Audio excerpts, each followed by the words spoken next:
ખેડૂત મિત્રો, આગામી 6 દિવસની આવી ગઈ આગાહી। ગુજરાતમાં મેઘરાજાની સવારી આવવાની સાથે મુસળધાર વરસાદ થાય તેવી સિસ્ટમ સક્રિય હોવાને કારણે ગુજરાતમાં 2 દિવસ દરમિયાન ગાજવીજ સાથે સાર્વત્રિક વરસાદ પડવાની આગાહી હવામાન વિભાગે કરી છે। અમદાવાદમાં મોડી રાત્રે ગાજવીજ સાથે સારો વરસાદ વરસ્યો હતો। હવામાન વિભાગે માછીમારોને 21 તારીખ સુધી દરિયો ન ખેડવા માટે સૂચના આપી છે। આ સાથે રાજ્યમાં કુલ 209 ડેમમાંથી 11 ડેમ હાઈ એલર્ટ પર છે, જ્યારે 13 ડેમ એલર્ટ પર છે। હવામાન વિભાગના જણાવ્યા પ્રમાણે 19 અને 20મી તારીખે ગાજવીજ સાથે સાર્વત્રિક વરસાદની આગાહી આપવામાં આવી છે। 19મી તારીખે ગીર સોમનાથ, અમરેલી, ભાવનગર, દીવ, ભરૂચ, નર્મદા, સુરત, તાપી, નવસારી, ડાંગ, વલસાડ, દમણ, દાદરા નગર હવેલીમાં છૂટાછવાયેલા સ્થળોએ ભારે વરસાદની આગાહી આપવામાં આવી છે। આ જિલ્લાઓમાં યલો એલર્ટ આપવામાં આવી છે। આ ઉપરાંત કોઈ જિલ્લાઓમાં ભારે વરસાદની આગાહી નથી। 20મી તારીખે તાપી, નવસારી, ડાંગ, વલસાડ, દમણ, દાદરા નગર હવેલીમાં છૂટાછવાયેલા સ્થળો પર ભારે વરસાદની આગાહી આપવામાં આવી છે।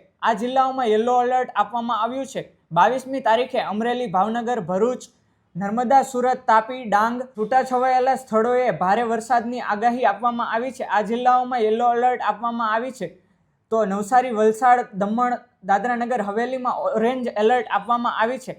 23મી તારીખે બનાસકાંઠા અને સાબરકાંઠામાં ઓરેન્જ એલર્ટ જાહેર કરવામાં આવી છે। આ જિલ્લાઓમાં છૂટાછવાયા સ્થળોએ અતિભારે વરસાદ વરસવાની આગાહી છે। આ સાથે કચ્છ, દ્વારકા, જામનગર, મોરબી, પાટણ, મહેસાણા, અરવલ્લી, નવસારી, તાપી, ડાંગ, વલસાડના છૂટાછવાયા સ્થળો પર ભારે વરસાદની આગાહી આપવામાં આવી છે। આ જિલ્લાઓમાં યલો એલર્ટ આપવામાં આવી છે।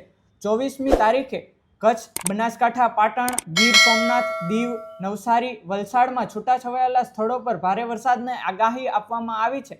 આ જિલ્લાઓમાં યલો એલર્ટ આપવામાં આવી છે। Thank you. જો તમને વિડીયો સારો લાગ્યો હોય તો વિડીયોને લાઇક, શેર અને ચેનલને સબસ્ક્રાઇબ કરવાનું ભૂલશો નહીં।